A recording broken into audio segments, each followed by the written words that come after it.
Well, here we are. We're in the midst of the King of the Ring, the Queen's Crown, the battle between AEW and WWE.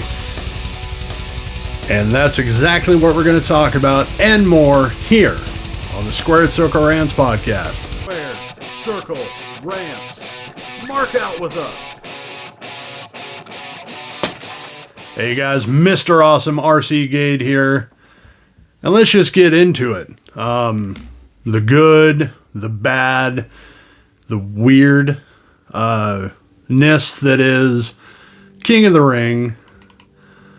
But I just want to go through it because when they announced this was coming out, of course, if you're like me, I had mixed feelings. Like, oh, that's cool, and because, I mean, look at our last king.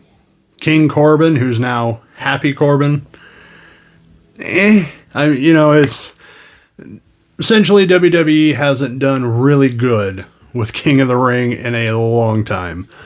But it is cool that we also have the Queen's Crown, so they, in a way, are showcasing the women. But I'll get more into that here in a second. But here on the King of the Ring, the brackets, I mean, we had some good superstars, some matchups that I just went, again, meh. Well, actually, one in particular, Rey Mysterio, Sami Zayn. Now, both phenomenal wrestlers. WWE has a lot of phenomenal wrestlers. The problem with this is we've seen them wrestle countless times within just weeks of each other. So, I mean, good thing that hopefully this was a break from all that. Like, this was their last match, no matter who won. And Sami Zayn, as you know, won the match. But then, when I really got thinking about it, okay, he went into the semifinals of the King of the Ring tournament. This is all going to culminate or end. The finals, that is going to be at Crown Jewel in Saudi Arabia. And then it hit me, well, of course Sami Zayn is not going to win this tournament. There's no way he's going to Saudi Arabia. Even if he wanted to, he wouldn't be allowed. So, I mean, I'm always happy to see Sami Zayn wrestle. He's great on promos, especially with his new character he's had for a while. But when you look at where, what it's leading up to, you know he's not going to win it, which is a shame, or is it? I don't. Very interesting to see how they're gonna do things with whoever wins either of these tournaments. But going back to good things, Cesaro and Finn Balor, I was really happy to see this pair. Definitely one of those I'd be happy with either of them winning, and I'd be sad to whoever lost. And just like this, Finn Balor went through. And, you feel a little sad for Cesaro, who definitely deserves a huge push. Kofi Kingston and Jinder Mahal, I don't hate on the gender. I don't hinder the gender. I think he's a great wrestler. He's definitely evolved himself for the better. But definitely, we're all on Kofi's side here, especially when you see on the other side of the bracket was Xavier Woods versus Ricochet, which, oh, wow, what a match. Another matchup that I would have been happy and sad either way, because I love both of those wrestlers. But definitely we got our hopes up thinking we were going to get a New Day matchup. Now, typically, yes, in wrestling, you want a good guy, bad guy, facing each other. But if you get two good baby faces who are definitely great at what they do, I was all for seeing the New Day face each other. But, I'm not too upset that we didn't get it. We are going to get Jinder and Xavier Woods. This, I'm really hoping Xavier gets it, because I would love to see him and Finn Balor tear the house down in Saudi Arabia. And that's another, oh my God, who's going to win? You know, you're going to be happy, but you're going to be upset. But it's still going to be a wonderful show. So as it stands right now, of course, Finn Balor is in the finals. We're definitely going to see him at Crown Jewel. And we're going to have to, unfortunately, watch Raw. Yes, I said it that way. No, I'm not going to go, tear apart every single thing that happened on Raw, because it's just getting old. I mean, there's some great matches. There's some good matches. There's some good segments. But Raw is really going downhill. We all know it. But yes, I'm hoping for Balor Xavier at Crown Jewel. And now that I'm done talking about the men, men get all the credit. Anywho, let's go over to the Queen's Crown. It sounds cool, but the only thing I don't like about the title, why not just say Queen of the Ring? It was that simple. But it still works, I guess. Now, this tournament has been a freaking disaster with how they've been treating women's wrestling, especially in WWE. I mean, we have some awesome names here. We have Toni Storm, Zelina Vega, Liv Morgan, Carmella, she's all right. And I hate to say it, Dewdrop, Piper Niven. Anywho, Natalia, Dana Brooke, and of course Shayna Baszler. Not Blazer, Baszler. Awesome names all around on here. Disappointed to see, or I was disappointed to see that we had Liv Morgan and Carmella facing again.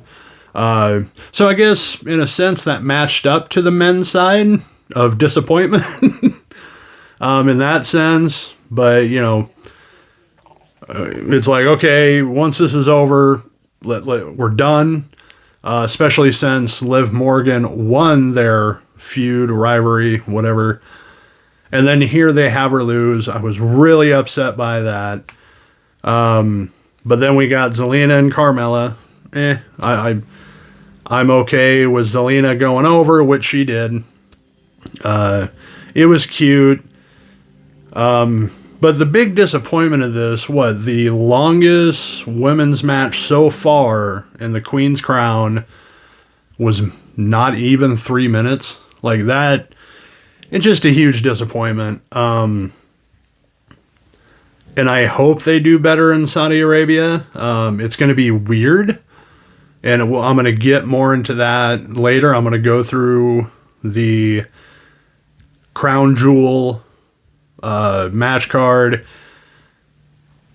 But, we just had a women's match, or one of the first women's matches, and they had to dress all up in black, not to show anything. Okay. But looking at the names here, the only one I could really push for is Zelina Vega, because she's in the semifinals. Dewdrop, Shayna Baszler, they haven't had their match yet, so they're both still in the semifinals. I have a feeling that they're going to go with Shayna, because they're kind of on a re-push with her, but then again, now she's bodyguard status. Who knows? And speaking, not going into deep analyst, I'm not going to go through the draft because it was ridiculous. Like some surprises, some non-surprises, but yet again, we split up. They split up a team. They're going to trade belts, and the worst of all, they were going to wait until after Crown Jewel for all of it to take effect. So what was the point of doing it now? I mean, you couldn't have just waited and then done the draft. It's just ridiculous. Kind of like this, but I mean, at least Zelina's getting a little bit of a push. I wouldn't mind seeing her wrestle Dewdrop or Shayna Baszler. I hope they get a lot of time or more time in Saudi Arabia, but it's doubtful because of the culture over there. And, you know, sound off in the comments below your thoughts on them in Saudi Arabia.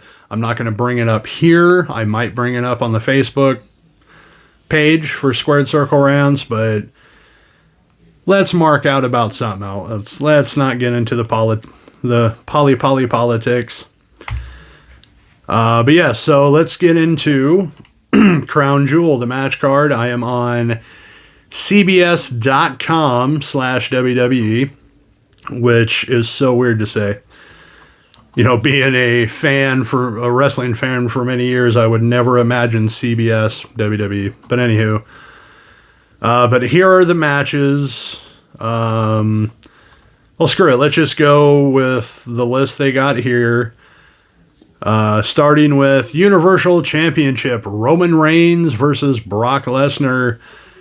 As much as I hate Brock, well, I don't hate him. I just hate his booking for the last 5 some odd years. You know what I mean. But once again, because of Paul Heyman, I'm actually excited for this. A little more excited than I thought I'd be. I mean, anytime Brock Lesnar makes his return, they shoot him right to the belt. No exception here. But the little story they've been playing, I've been into it. And it's mostly due... I mean, Roman and Brock are doing a good job, but Heyman is selling this. He is selling not just the match, he is selling Roman Reigns, he is selling the bloodline. I just love it. And it should be a good match. Yet another match we shouldn't expect, past maybe 5 minutes. Or who knows? I mean, Roman, as tough as he is, and I don't see him getting beaten so quickly. And I hope to God they don't take the title. Roman deserves a good run because he's killing it as a heel. Let's move over to the SmackDown Women's Championship. So here's the interesting thing. We're going to get 2 women's matches in Saudi Arabia. That's going to be interesting. But Becky Lynch, the champion, versus Bianca Belair and versus Sasha Banks in a triple threat match. Should be good. All these ladies are at the top of their game. I'm not much into Sasha because of how confusingly or how they've booked her. She left, she's back. I vaguely remember someone reporting her reasoning. I don't know. I'll have to rewatch SmackDown. Yeah, I'm not rewatching SmackDown. It was okay. Actually, I'll get into that a little more later. Maybe I should hashtag that. Anywho, moving on. We have the WWE Championship match. Big E versus Drew McIntyre. Now this going to be a good match, and I am so upset that Big E did not get his way. If you haven't heard, Big E had an idea for a t-shirt. What was it? A big meaty men slapping meat. And my God, I want that t-shirt.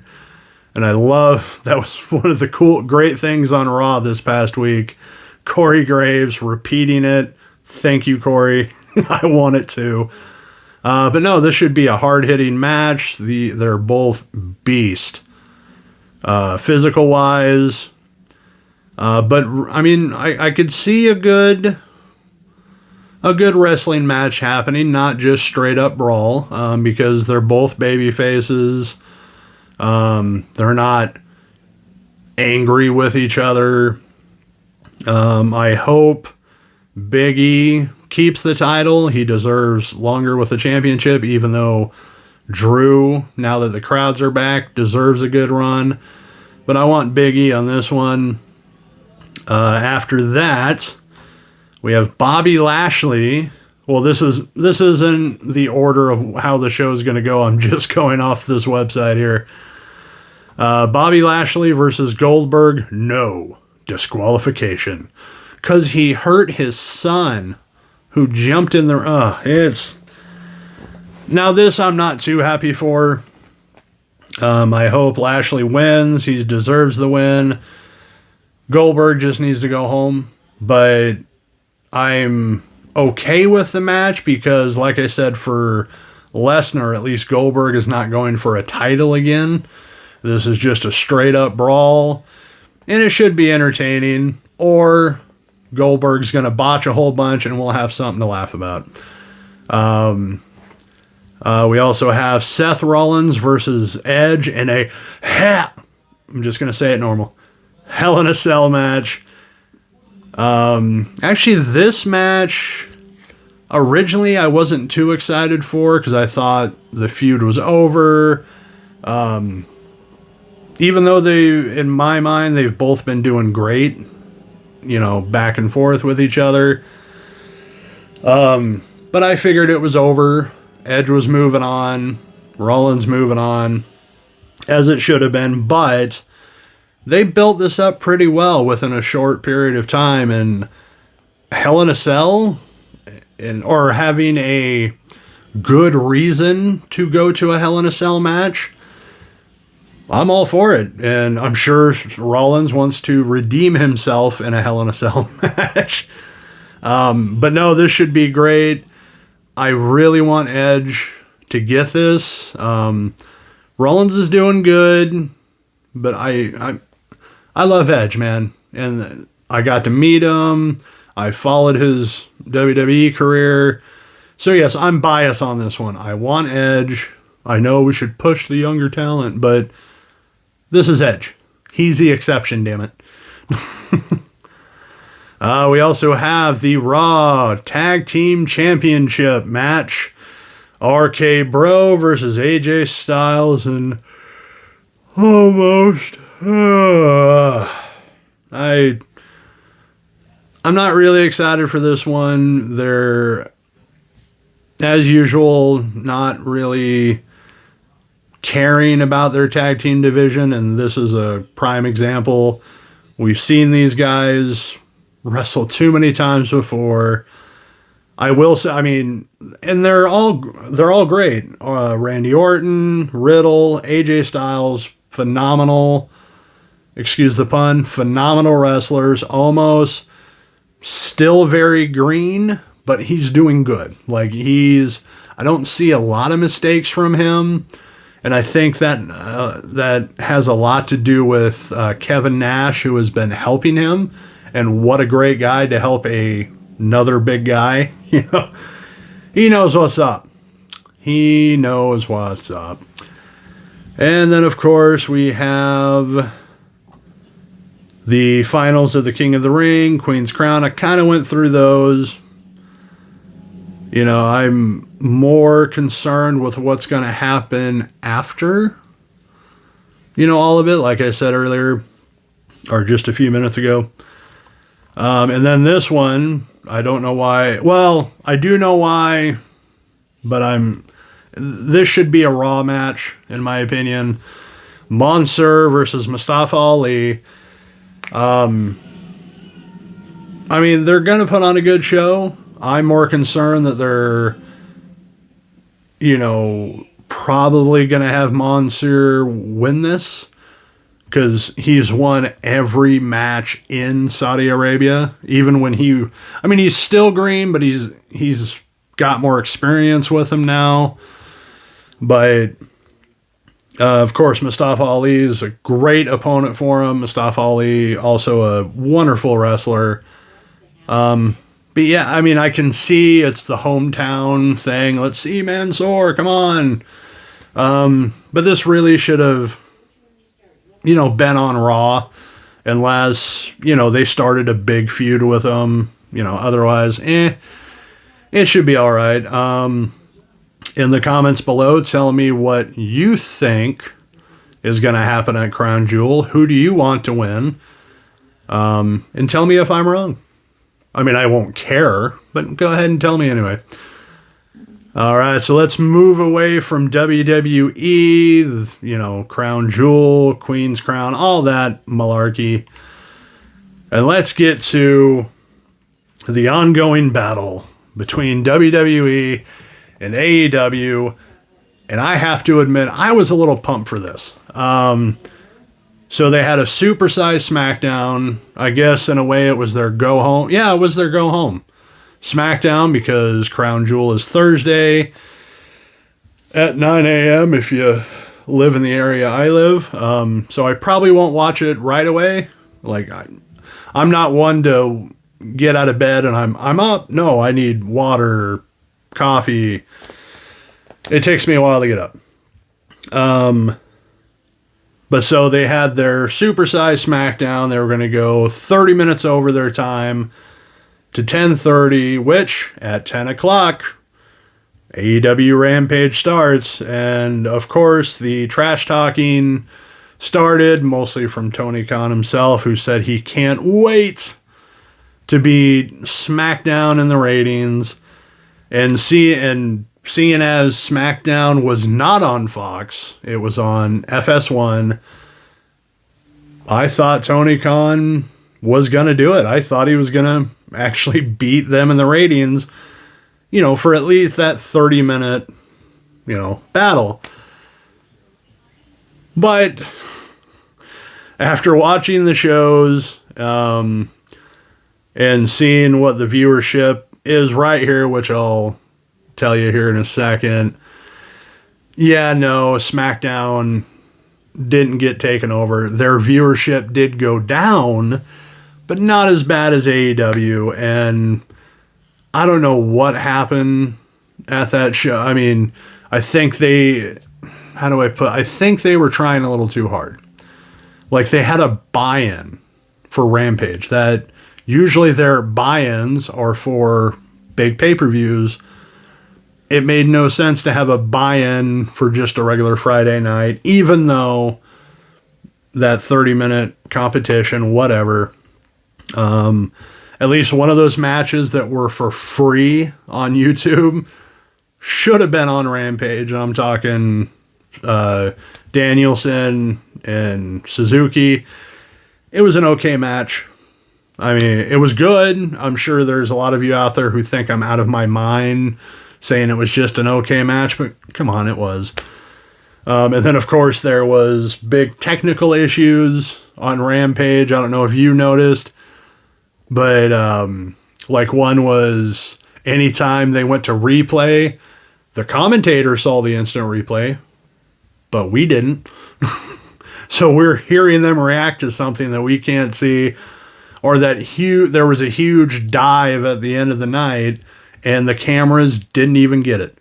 All you saw was the reaction from the crowd and the reaction of the manager. Like, come on. But that's not to say that SmackDown was any better. Like, had some great moments. So did AEW. So, I mean, really, when I watched it, they were good and bad in their own ways. Nothing huge. I mean, we had some good moments. But yes, SmackDown got a viewership of 793,000 viewers. Now, that viewership did go down because typically they're in the millions. So going to FS1 because of a sports game was ever. Go Sports! Was on, so they got bumped over. But still beating AEW, who only drew 549,000 fans.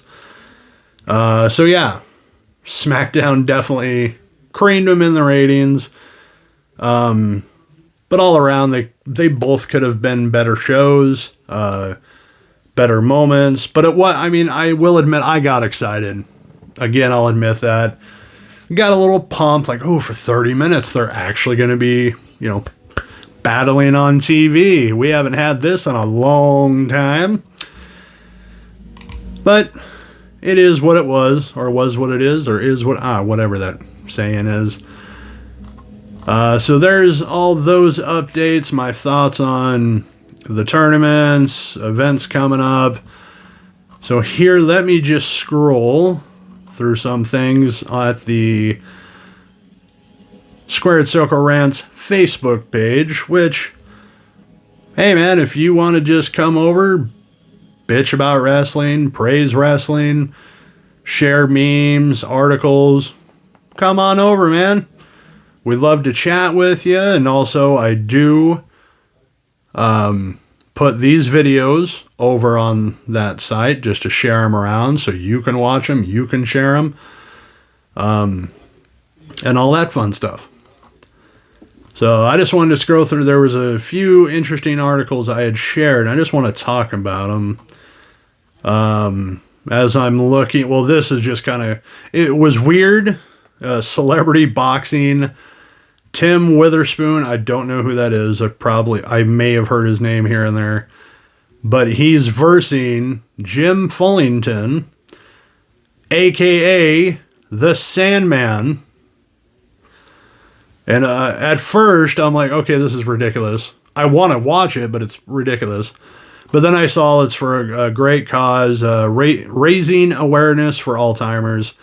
Of course, I shared that from Perched on the Top Rope. Definitely give them a look. I go to them for news articles and such. Well, no one really cares about that. Actually, nothing. No one cares about this one. It's been going around. WWE's Devon Dudley no longer does business with Bully Ray. And really, you read it, and I think they're trying to make something out of nothing. He just said, yeah, we're just doing our own things. And then they shared something that Velvet Sky put out, so just trying to start drama. So this, not huge news, is to me, and will be to you if you're a huge Chucky fan. Well, and also a huge wrestling fan. Now, I tweeted this. I shared this in the group. I was so hoping to make this happen. It didn't, but this was my thought. I may have shared it here on the podcast once. We have Braun Breaker, Rex Steiner, now on NXT. We also have Chucky. The TV series recently came out. It's on USA and Sci-Fi, which NXT is also on. And years ago, we had Chucky live on WCW Monday Nitro. And of course, my nostalgia brain went, oh my God, make this happen. Chucky on NXT to talk to Braun Breaker, whatever the hell you want to call him, Rex Steiner.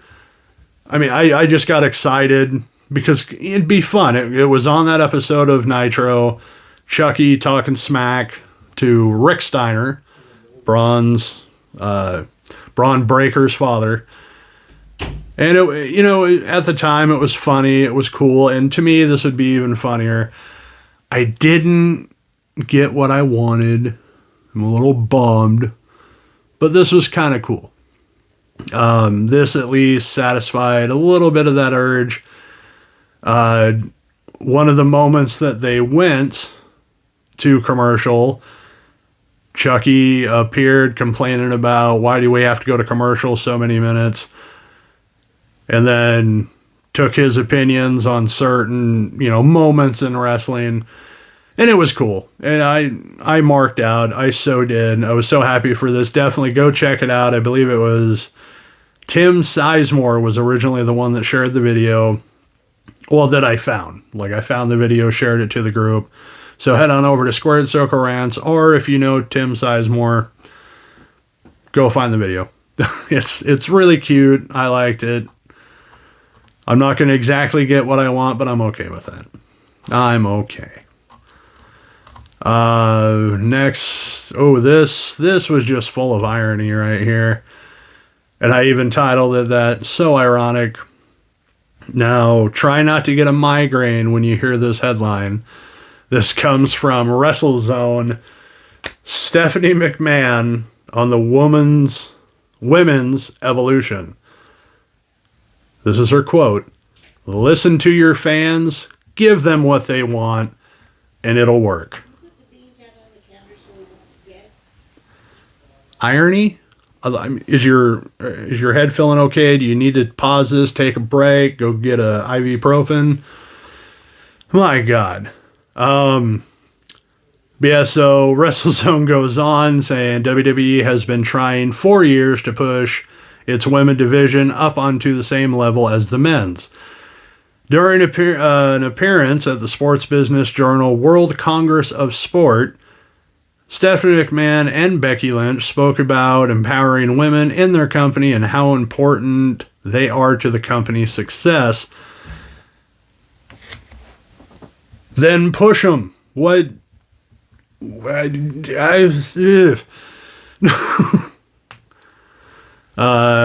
goes on to say wrestling Ronda Rousey that meant the world to her.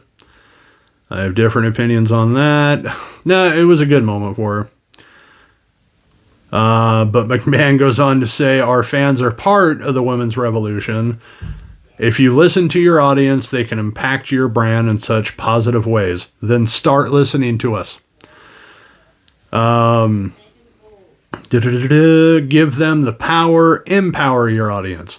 We had started to train, develop, and recruit female athletes the same as men, giving them opportunities in the same match times. I want to call bullshit. You did for a little bit, and then I don't know who took over on that decision.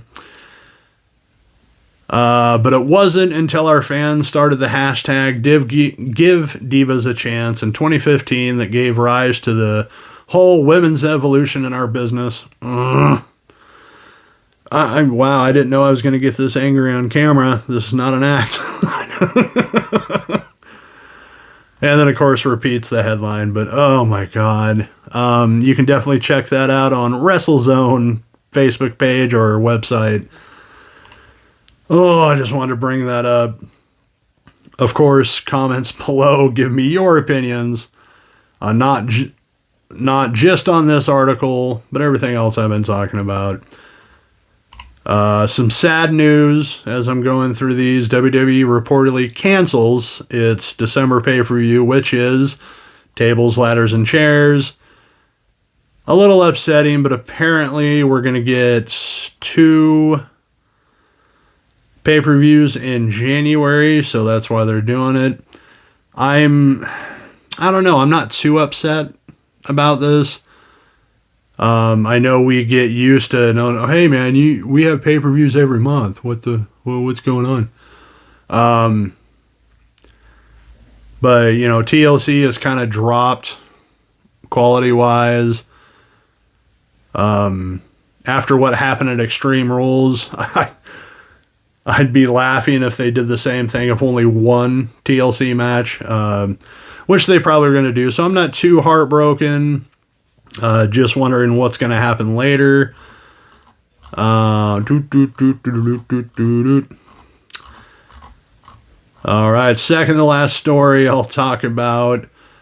Apparently, Ted DiBiase and Sons ordered to repay millions of dollars to the state of Mississippi. Oh, those bad. Apparently he won't be the $1 Million Man anymore. But this is coming from Cultaholic.com. WWE Hall of Famer Ted DiBiase Jr., and Brett DiBiase have been ordered to repay a combined fee of totaling millions of dollars back to the state of Mississippi. The demands come after an auditor reached a conclusion to the biggest embezzlement scandal in Mississippi history. Whoa. Oh, boy. Mississippi State Auditor Shad White named DiBiase and his sons in a statement issued on Tuesday As per the Mississippi Free Press, declaring the named individuals had 30 days to repay misspent TAF, that stands for Temporary Assistance for Needy Families, money, or would face a civil lawsuit. Hey. Also, actually, one thing I want to bring up in that, not only is he losing a lot of popularity, respect, it is well known that Ted DiBiase has been a preacher for many years. I don't see that happening anymore, especially in this article. I believe he was working at a church at the time. But definitely go check it out on cultaholic.com or over here on the Facebook page. Last thing I want to bring up, we're going to end on a sad but a funny note. From WrestleZone again, we have Rhea Ripley misplaces WWE Raw Women's Tag Team title and asks for help finding it. Yep, that was right. In a tweet on October 17th, the Nightmare, that's how they put it, asked for help in an effort to find her travel suitcase. She misplaced it during a trip to Albuquerque, New Mexico, so her gear and her championship are currently missing. Whoa. She tweeted out, "Lost gear bag. My Mosher Z," I don't know what the heck that is, of Albuquerque. I know this is a stretch, but if any of you have seen a black travel suitcase around Office Boulevard and Montano Road, please hold on to it and let me know. It has all my gear in it, including my title. Cheers. Oh, Rhea, you're so trusting. Oh my God. If it wasn't already stolen, that tweet just guaranteed it's getting stolen. But I feel bad because, we all make mistakes. We're all freaking human. I'm awesome, but we're all human. And she is another wrestler who's not getting properly pushed.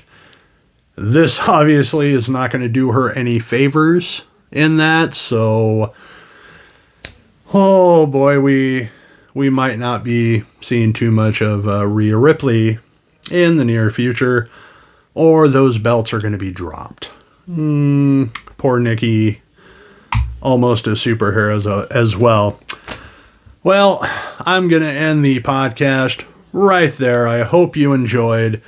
Please give me all your opinions, rants, raves, all in the comments below. Please like, share, and subscribe. And also head on over to the Squared Circle Rants Facebook page and be one of us marks. I'm Mr. Awesome, RC Gade. Thanks for marking out with us. Rants, mark out with us.